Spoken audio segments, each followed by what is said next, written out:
નમસ્કાર દોસ્તો, આપણે જાણીએ છીએ કે આજે ચૂંટણીનું રિઝલ્ટ આવી ગયું છે અને આ રિઝલ્ટ જોઈને સૌ કોઈ આશ્ચર્યચકિત થઈ ગયા છે।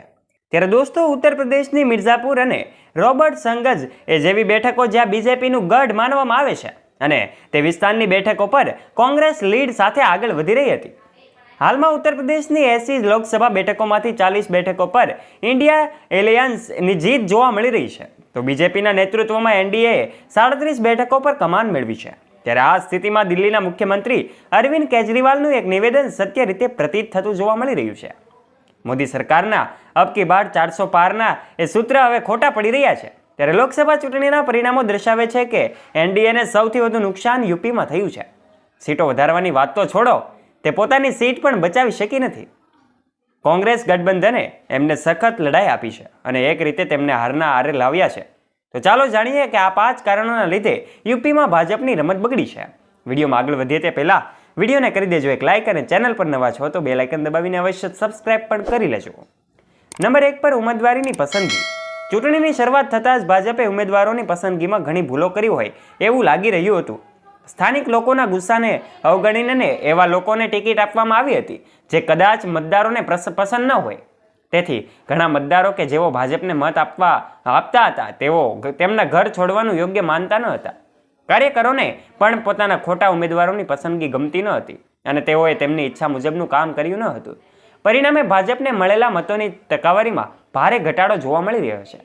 2019માં ભાજપને લગભગ 50% વોટ મળ્યા હતા। આ વખતે તેને 42% કરતાં પણ ઓછા વોટ મળ્યા છે, એટલે કે મતદાનની ટકાવારીમાં લગભગ 8-9% ઘટાડો થયો છે। વડાપ્રધાન નરેન્દ્ર મોદીએ 400 પાર કરવાનો નારો આપતા જ ભાજપના કેટલાક નેતાઓએ દાવો કરવાનું શરૂ કર્યું કે 400ને પાર કરવાની જરૂર છે, કારણ કે બંધારણ બદલવું પડશે।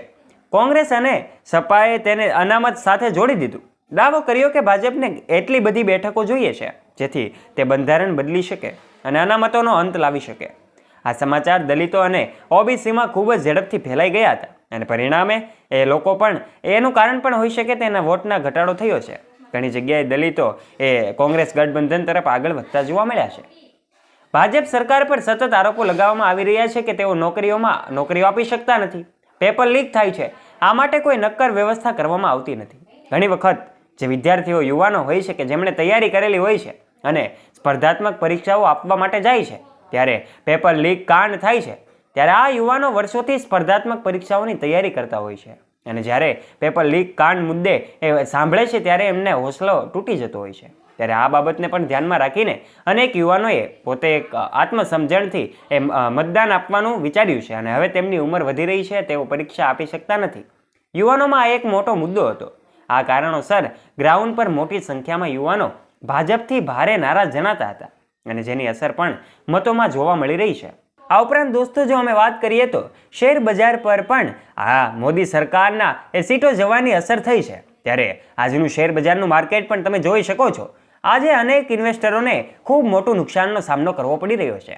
ત્યારે દોસ્તો, આ ભાજપની અનેક જગ્યાએ હાર થઈ છે તો 255થી પણ વધારે બેઠકોમાં જીત પણ થઈ છે। ત્યારે દોસ્તો, અબ કી બાર 400 પારનો આ નારો હવે મોદી સરકાર માટે ખોટો સાબિત થયો છે અને એક કહેવાય કે જંગી બહુમતીથી જે જીત થવી જોઈએ એ થઈ નથી અને ભવ્ય રીતે યુપીમાં પણ હાર થઈ છે। ત્યારે દોસ્તો, આશા રાખીએ છીએ તમને અમારો આ વિડીયો ગમ્યો હશે। જો આ વિડીયો ગમ્યો હોય અને આ વિડીયોની માહિતી આપને પસંદ આવી હોય, આશા રાખીએ છીએ તમને આ વિડીયો ગમ્યો હશે। જો વિડીયો ગમ્યો હોય તો આ વિડીયોને લાઇક કરજો, શેર કરજો તથા આવા જ રોચક અને રસપ્રદ વિડીયોઝ નિહાળવા માટે અમારી યુટ્યુબ ચેનલને અવશ્ય સબસ્ક્રાઇબ પણ કરી લેજો।